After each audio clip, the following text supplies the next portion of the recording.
오늘 했던 내용 보도록 하겠습니다. 이번 달까지만 이제 OX 문제를 풀고 3, 4월부터는 이제 오지선다행 실제 시험하고 똑같이 오지선다행으로 강의 끝나고 문제 연습을 하도록 하겠습니다. 제가 그 밴드에도 3문제씩 올려드리고 있으니까 풀고 싶으면 여러분들이 풀어보시면 되겠습니다. 너무 지금 무리할 필요는 없어요. 끝까지 10월달까지 포기 안 하고 꾸준히 하는 게 중요하죠. 그래서 한 번에 너무 무리하게 하는 것보다는 조금씩 하시는 게 중요합니다. 오늘 했던 내용인데 실무에서 시험에 5문제 나오는데 오늘 했던 게 4문제 나옵니다. 그럼 지난주에 했던 거가 오늘 지금 문제 내드린 거 농지법, 그 다음에 분묘기지권, 그리고 장사 등에 관한 법률, 부동산 등기 특별조치법, 부동산 실권리자 명의 등기에 관한 법률, 법정지상권, 확인설명서, 서식 비교하는 거 이거 합해서 한 문제 나와요. 5문제밖에 안 나왔다고 실무가. 오늘 한 게 중요해요. 주택임대차, 상가금융임대차 보호법은 2개를 비교하는 게 중요하죠. 주택의 경우 계약갱신 요구해가지고 2년 더 살 수 있잖아요. 더 살 수 있는데 세입자가 나가고 싶으면 또 주인한테 말하면 3개월 후에 나갈 수 있어요. 근데 상가는 계약갱신 요구해가지고 1년 더 장사하겠다 해놓고 또는 그 만약에 5년이면 5년에서 계약갱신 요구하면 또 5년 연장이에요. 상가가 묵시적갱신, 법정갱신 되면 계약기간 1년으로 봅니다. 계약기간을 5년 했는데 5년 장사하고 아무 말 없으면 끝날 때까지 아무 말 없으면 그냥 5년 더 연장되는 게 아니라 묵시적갱신 되면 1년 더 연장돼요. 상가는. 주택은 2년 연장되고요. 묵시적갱신 되면 상가도 세입자 언제든지 나간다고 하면 3개월 지나면 효력이 발생해요. 근데 상가의 경우 계약갱신 요구에 의해서 장사 5년 더 하겠다고 해가지고 요구해놓고 또 나가겠다 하면 3개월 지나면 효력 발생하는 거 아닙니다. 계약기간 동안 장사해야 된다고요. 주택은 묵시적갱신, 법정갱신 또는 갱신 요구 모두 다 세입자 나가고 싶으면 3개월 지나면 효력이 발생한다고요. 작년 7월 31일부로 신설된 주택계약갱신요구권, 소위 임대차 3법이라는 게 임대차 3법이 아니고 실제로는 2법입니다. 법은 2개고요. 내용이 3가지예요. 그게 뭐냐면 주택임대차보호법에서 계약갱신요구권 하나가 있고요. 그 다음에 또 주택임대차보호법에서 전월세 상한제 해가지고 5%밖에 못 올리잖아요. 2년 더 연장 요구하더라도 5%밖에 못 올리죠. 전월세 상한제, 계약갱신요구권, 그 다음에 전월세 신고제, 이게 임대차 3법이라고 소위 말하는 3가지가 바뀌었다는 이야기예요. 전부 우리 시험 범위에 다 들어가는 겁니다. 그 상가는 계약갱신 요구를 하면은 세입자가 해지 통보 못 한다고요. 자, 그 다음에 경공매는 한 문제 정도밖에 안 나오는데 내용이 너무나 많기 때문에 가장 시험에 많이 나온 게 매수보증금이 최저매각가격의 10분의 1, 항고보증금은 매각대금의 10분의 1, 차순위 매수신고는 최고가 매수신고인 신고한 금액에서 그 보증금을 뺀 금액 이상 써낸 사람 중에서 가장 높게 써낸 사람이 차순위 매수신고할 수 있다. 매수신청대리인 등록은 지방법원장에게, 중개사무소 개설 등록은 시장군수구청장에게 이렇게 차이 나는 점을 비교하시라고요. 그래서 공인중개사 실무교육은 시도지사가 하는데 매수신청대리 실무교육은 법원 행정처장이 한다. 이런 거 차이 나는 걸 비교하시라고요. 자, 그러면 문제 보도록 하겠습니다. 시험에 나왔던 기출문제입니다. 1번. 농사는 3개월 이상 농사 안 지으면 거의 잡초밖에 없어요. 농작물은 보이지도 않고. 그래서 6개월이 아니고 3개월입니다. 3개월. 3개월 이상 국외에 여행 중이거나 3개월 이상 병원에 입원하면 위탁경영이나 임대차 할 수 있습니다. 3개월 시험에 출제됐고요. 우리 암기 프린트에 당연히 3개월 정리되어 있습니다. 자, 그 다음에 농지법 시험에 가장 많이 나온 게 중개실무에는 이겁니다. 중개실무에서는. 중개실무에서 가장 많이 나왔던 농지법이 이거라고요. 주말 체험용 농 1000제곱미터 이하가 아니라 미만입니다. 근데 세대원 전부 합산한 면적 이게 출제됐다고요. 남편 명의로 500제곱미터가 있는데 세대원인 부인 명의로 추가로 500제곱미터 더 취득할 수 있다 없다. 세대원인 부인 명의로 없다고. 미만이니까. 이하가 아니라 미만이라고 천. 세대원 합산한다는 거 이게 중요하다고요? 부부라도 세대원이 아니면 따로따로 체험해도 되죠. 부부라도 세대원 아닌 사람 많아요. 원래 주민등록법상은 30일 이상 생활의 본거지를 삼으면 주민등록을 해야 돼. 예를 들면 남편은 세종시에 직장 다니고 있고 부인은 군포시에 있으면 남편 주소 옮겨야 된다고, 세종시로. 그러면 따로따로 체험해도 된다고요? 이게 지금 세종시에 제 친구들 그 종합청사에 근무하는 분들 보니까 이게 군포에도 내가 물어봤어. 군포에는 이게 출퇴근하는 버스가 있대. 2대나 있대. 이게 금정역 앞에서 아침에 세종시까지 공짜로 그 종합청사까지 가는 버스가 2대나 있대요. 이게 문제가 원래 취지는 그 세종시로 이사하라고 지방 분권화를 하기 위해서 옮긴 거잖아, 행정도시를. 근데 지금 출퇴근하는 사람이 너무 많다고요. 젊은 사람만 옮기고 학부모들은 안 옮긴대요. 중고등학생들 있고 그러면은 그냥 주소를 안 옮긴다고. 부인은 여기 있고 그냥 혼자 거기 오피스텔이나 하나 얻어놓고 출퇴근하고 이렇게 한대요. 자, 어쨌든 세대원 전부가 합산한 면적이 1000제곱미터 이하가 아니라 미만이라고요. 자, 그 다음에 토지거래 허가받으면 농지취득자격증명 받은 것으로 보고요. 농지법 제8조 부동산 등기특별조치법 제3조 규정에 의한 계약서 금인받은 것으로 봅니다. 토지거래 허가받으면. 토지거래 허가받아도 부동산거래 신고는 한 것으로 보지 않습니다. 부동산거래 신고는 해야 된다고요. 토지거래 허가받아도. 농지 전세권 설정할 수 있다. 없다. 이 말은 없다는 말은 어디에 있어요? 민법 302조 2항에 있습니다.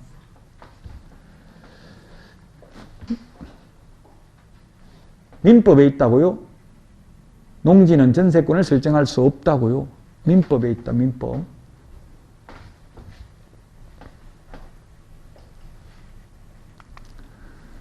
자, 그 다음에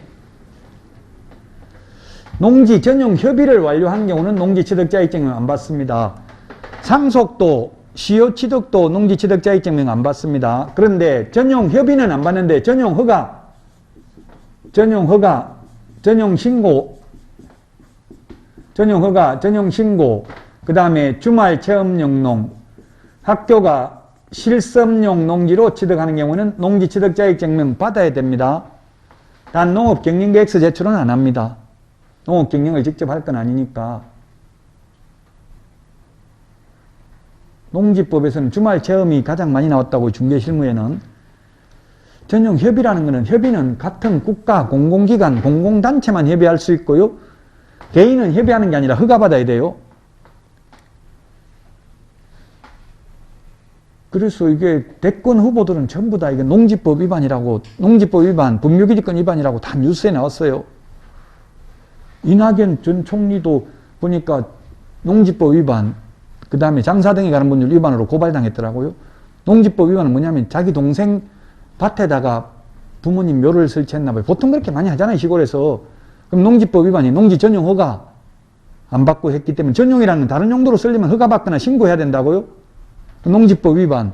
또 장사등에 가는 분들 위반이라고. 장사등에 가는 법률에 의하면 개인묘지의 경우는 도로로부터 200m 이상 떨어져야 되고 20호 이상 인가가 밀집한 지역으로부터는 300m 이상 떨어져야 되는데 그거 위반했다고요. 지금 제주지사, 경남지사 다 위반이라고 나왔어요. 대권 후보들은. 대권 후보만 위반이 아니고 저도 위반했어요. 대한민국 국민 거의 99.99% 다 위반이에요. 이게 2001년 1월 13일 이후에 설치된 분묘는. 설치할 데가 없다고 무조건 화장해야 돼요. 지금 현행법을 다 지키려면. 최서원 아버지 묘도 위반이라고 용의에 있는 건 뉴스에 나오더라고요.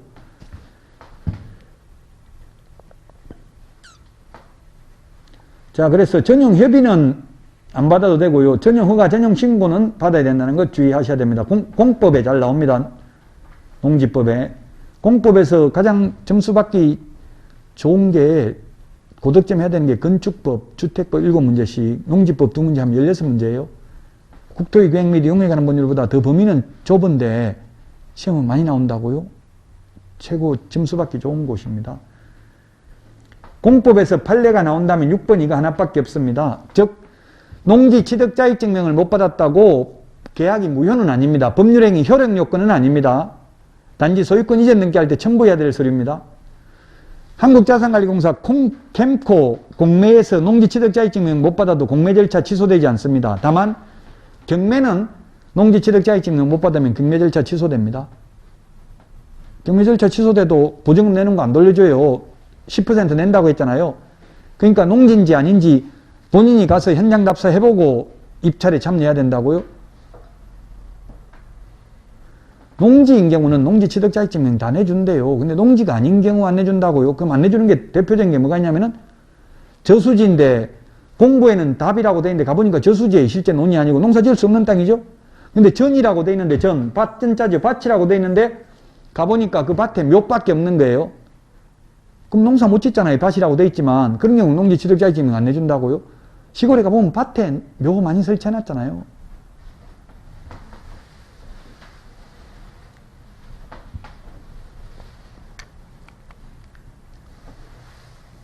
자, 그 다음에 주말 체험용 농, 학교가 실습용 농지로 취득하는 경우 전용허가, 전용신고를 한 경우에도 농지취득자격증명은 받아야 된다. 단 농업경영계획서 제출은 안 한다. 농업경영계획서 제출 안 하는 경우는 2일 이내 발급해 주고요.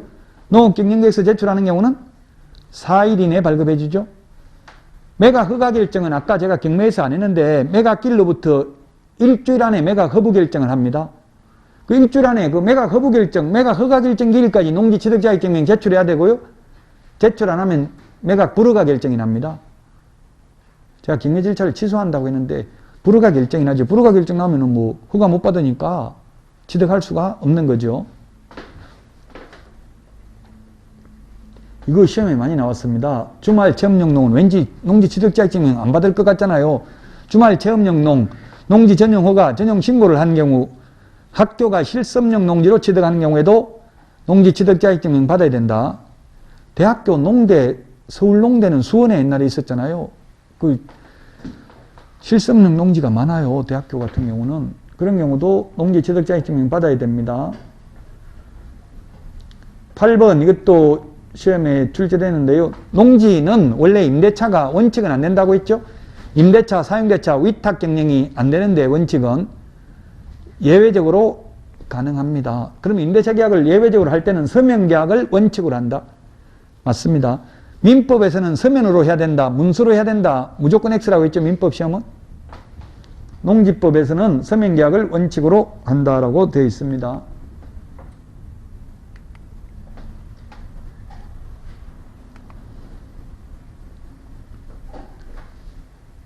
자, 그 다음에 농지, 임대농지를 양수한 자는 농지법에 따른 임대인의 지위를 승계하는 것으로 본다. 이게 무슨 말이냐면 농지는 최단기 존속기간, 자, 최단기 존속기간 상가는 1년, 주택은 2년, 농지는 3년, 민법 전세권, 건물 전세권은 최단기 1년, 최장기 10년, 민법 임대차는 최장기 없다고 했고요. 민법 지상권은 최장기는 없고 최단기는 경과한 건물 30년, 목조 건물 15년, 공작물 5년이라고 했죠. 그 3년, 단연생 식물 재배지는 5년이라고요. 근데 3년인데 논주인이, 밭주인이 1년 만에 바뀌어도 새 주인이 와가지고 이제 더 이상 농사 짓지 말라, 나가라 소리 못한다는 이야기죠. 임대인의 지위를 승계한 걸로 보니까 계속 3년 동안 농사 짓게 해야 된다고요. 또 농지도 묵시적 갱신이 있죠. 묵시적 갱신도 여러분들이 지금 주택 상가 했잖아요. 주택 상가 있고 농지도 있고요. 그 다음에 민법에 전세권도 묵시적 갱신이 있고 민법 임대차도 묵시적 갱신이 있죠. 민법 전세권도 임대차 기간 끝나기 6개월 전부터, 임대차가 아니라 전세 기간 끝나기 6개월 전부터 1개월 전까지 갱신거절 통지 안 하면 묵시적 갱신됩니다. 전세권도 5%밖에 못 올리죠. 최대. 민법에서 전세권이 중요하진 않아요. 왜? 현실적으로 전세권 설정 등기하는 사람이 거의 없잖아요. 민법의 전세권보다는 오히려 저당권 이런 게 더 많이 나와요. 시험에. 저당권, 건저당권은 우리 은행 융자받으려면 많이 하고 있잖아요. 현실적으로 많이 하고 있는 게 시험에 많이 나온다고요. 자, 10번은 5년간이 아니라 8년간 제촌작용하다 인용한 경우 만제곱미터까지 소유할 수 있습니다. 8년간 제촌작용하면은 양도소득세 100% 감경됩니다. 감경세액의 20%를 농어촌 특별세 내야 되는데 농어촌 특별세는 비과세입니다. 농지의 경우. 그 8년 이상 제촌자경, 시골에서 농사 지으면 양도소득세 한 푼도 안 냅니다. 노는 팔아도. 5년은 어디 나와요? 5년이라는 숫자도 나오잖아요. 60세 이상으로서 5년 이상 농사 짓던 사람은 이제 임대차, 사용대차 가능하죠? 나이가 많아서 더 이상 힘들어서 농사 못 짓는 경우뿐만 아니라 농사를 지으면서도 자기가 안 짓는 논을 임대차 가능해요. 60세 이상 농사 짓다가 5년 이상 농사 지었던 사람은. 이건 60세 5년이고요. 8년 이상 제촌자경하다 인용하면 만제곱 미터까지 소유할 수 있다. 왜? 도시에 갔다가 적응 못하고 반 정도는 다시 돌아오니까. 원래 농사 안 짓는 땅은 소유할 수 없는 게 원칙이잖아요. 농지는 경자 유전의 원칙이 있다고 했죠. 박갈경자, 농사 지을 사람만 농지를 소유해야 된다는 원칙이 있는데 예외적으로 8년 이상 제촌자경하다 인용한 경우에는 만제곱 미터까지는 농사 안 지어도 소유할 수 있다. 비농업인이 상속받는 경우에도 만제곱 미터까지는 소유할 수 있다고 했죠. 농사 안 지어도. 주말 체험용농 농업 경영을 하지 않아도 1000제곱미터 미만은 소유할 수 있습니다. 농지 소유 상한이 예외가 3가지가 있어요. 원칙은 폐지됐고요. 이거 개정됐습니다. 작년 12월 10일 날 개정됐다고요. 계약기간 끝나기 6개월 전부터 2개월 전까지 4개월 동안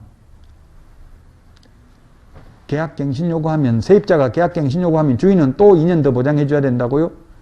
이 계약갱신 요구권은 주택의 경우 1회에 하나에 행사할 수 있고, 상가는 최초 임대차 기간을 포함한 전체 임대차 기간이 10년을 초과하지 않는 범위 내에서만 계약갱신 요구할 수 있다.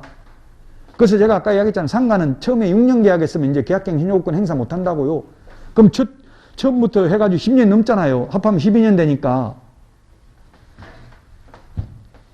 근데 주택은 계약갱신 요건을 딱 한 번만 행사할 수 있다고요. 갱신되는 경우에도 2년으로 봅니다. 그래서 2+2, 처음에 2년 살 수 있고요. 계약갱신 요구에서 2년 더 살 수 있습니다. 근데 주인이 직접 살겠다고 세입자 내보낼 수 있습니다.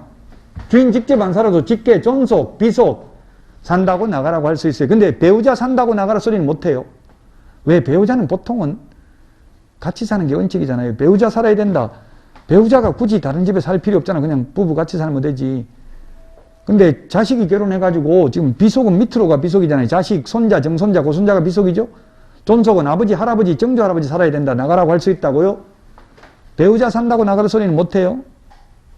나가라고 해놓고는 실제로는 주인이 직접 주인이 직접 산 게 아니고 다른 데 세를 넣어가지고 더 받아 먹었으면은 손해배상해야 된다 했죠. 그래서 그 다른 데 세를 놨는지 안 놨는지 아까 이해관계인에 해당되기 때문에 동주민센터에 열람할 수 있다고 했잖아요. 지금 새로운 세입자가 누군지, 임대인이 누군지, 보증금이 얼마인지, 차임이 얼마인지 확인할 수 있어요. 이거는 계약갱신 요구고요. 12번은 뭐냐면 법정갱신, 묵시적 갱신이에요. 자동 연장되는 거라고. 이거는 자동 연장. 자동 연장돼도 2년 보장해 줘야 되고요. 갱신 요구해도 2년 연장해 줘야 됩니다. 둘 다 세입자가 나고 싶으면 주인한테 나간다고 말하면 3개월 지나면 돈 내줘야 됩니다. 상가는 갱신 요구에서 갱신된 경우는 3개월이나 나가겠다 소리 못한다 했죠. 세입자가.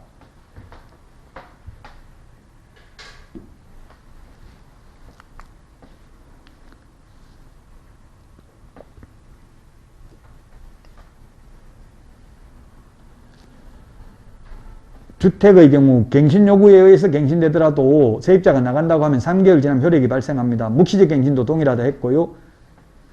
근데 상가의 경우에는 갱신 요구에 의해서 갱신된 경우에는 3개월 후에 효력이 발생하는 게 아닙니다.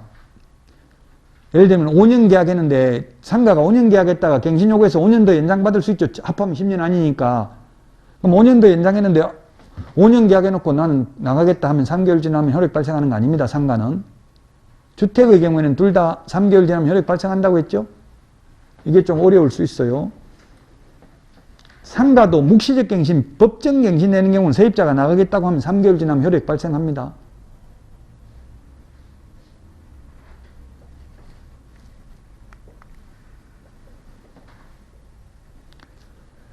이 15번은 뭐냐 하면은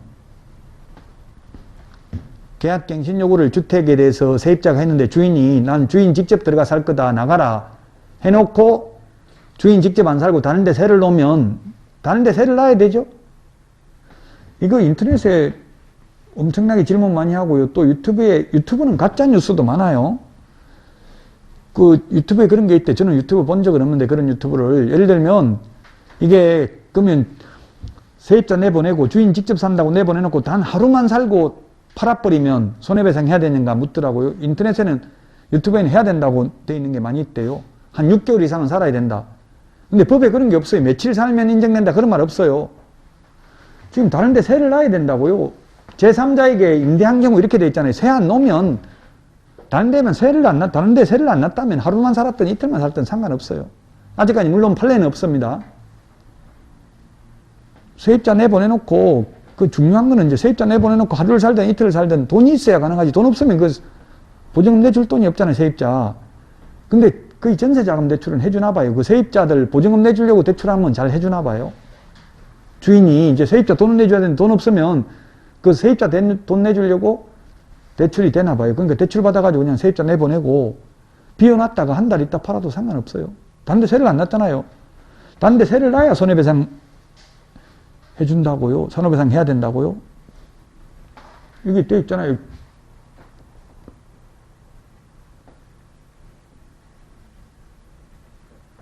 이 제3자에게 목적주택을 임대한 경우입니다. 임대 안 하고 그냥 비워놓으면 2년 동안 비워놔도 손해배상 해줄 필요 없어요. 갱신거절로 인하여 임차인이 입은 손해를 배상해야 된다. 이 손해는 세 개 중에서 가장 높은 걸 배상해야 되죠. 권리금의 경우는 낮은 금액이에요. 권리금 손해배상은 제가 아까 권리금 잠깐 이야기했는데 현 세입자의 권리금 평가해가고 새로운 세입자가 지급하려는 권리금 중에서 낮은 금액을 손해배상해야 돼요. 근데 요거는 가장 높은 걸 해야 돼. 세 개 중에서. 세 개가 뭐냐면 3개월간 환산 월차임하고 그 다음에 현 세입자한테 100만 원 받다가 새로운 세입자한테 200만 원 세놨으면 차액이 100만 원이잖아요. 환산 월차임. 차액 100만 원 곱하기 24개월. 그 다음에 실제 손해 입은 금액 3개 중에서 가장 높은 금액을 손해배상해야 됩니다. 실제 손해 입은 걸 입증했다면 그 입은 금액 16번 2020년 9월 29일부터 6개월간 연체한 차임액은 3개의 차임액을 연체하면 해지할 수 있다. 3개의 차임액을 연체하면 계약 갱신을 거절할 수 있다. 3개의 차임액을 연체하면 권리금 회수 기회를 보장해주지 아니할 수 있는데 2020년 9월 29일 코로나로 인해서 6개월간 연체한 차임은 여기에 포함시키지 않는다. 이게 법조문 그대로인데요. 이 경우 연체한 차임액에 대한 임대인의 그 밖의 권리는 영향을 받지 않는다.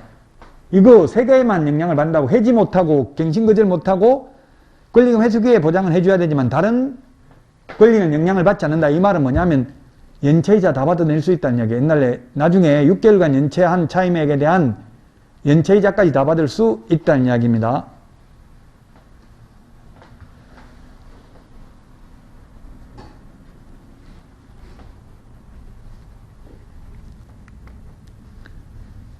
이거는 지금 17번은 판례인데요. 판례. 이게 뭐냐면 옛날에는 5년이었고요. 지금은 뭡니까? 상가가 10년 범위 내에서만 계약갱신 요구를 할 수 있죠.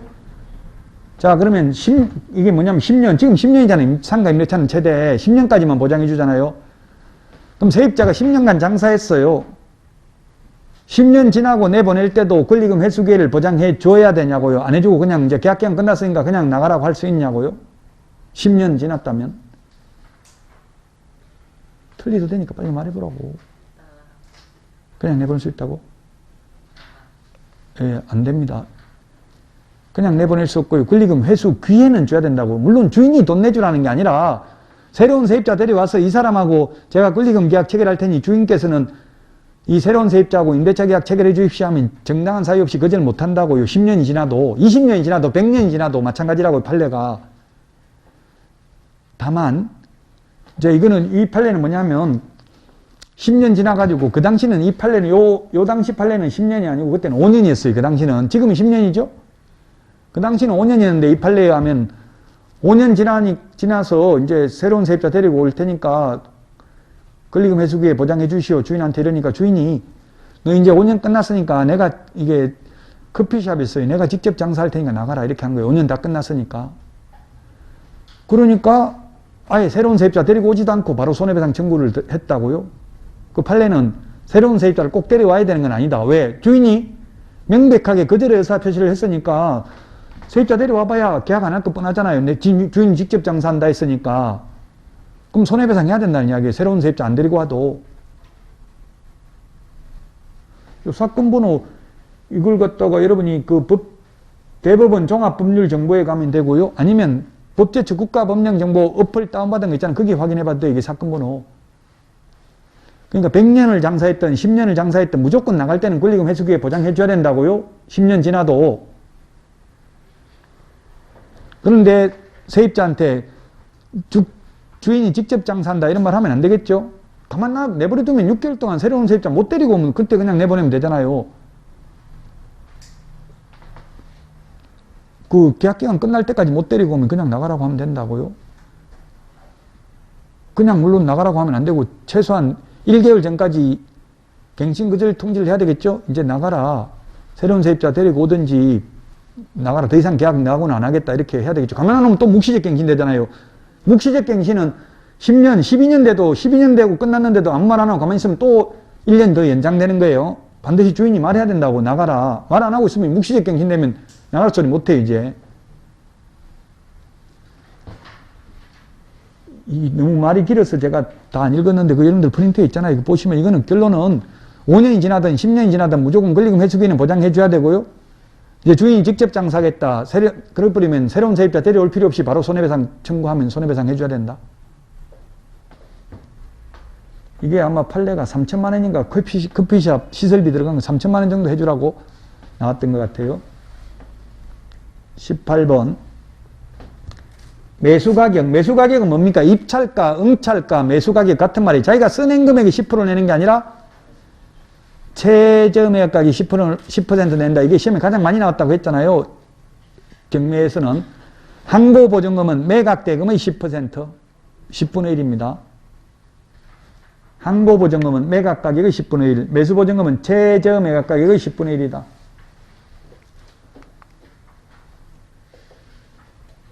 네, 차순위 매수 신고는 그 신고액이 최고가 매수 신고액에서 그 보증금을 빼는 거라고요. 그 보증금은 최저매각가의 10분의 1입니다. 그 보증금 대신에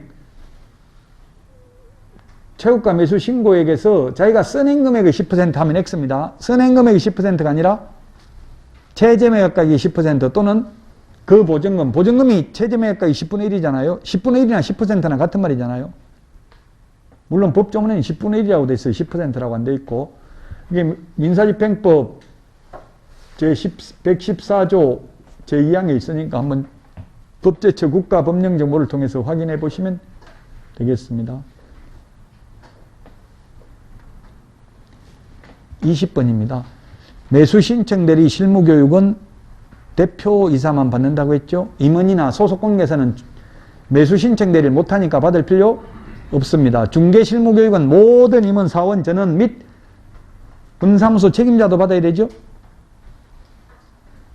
지방법원장이 아니라 법원 행정처장. 그래서 제가 53번 암기 프린트 53번 할 때 시도지사가 실시할 수 없는 교육은 매수신청대리 실무교육 하나밖에 없다고. 시도지사가 못하는 거는. 나머지는 시도지사가 다 할 수 있습니다. 수고하셨습니다. 남은 시간 화이팅 하시고 3월 달에 이제 다시 찾아뵙도록 하고 마치겠습니다. 수고하셨습니다. 수고하셨습니다.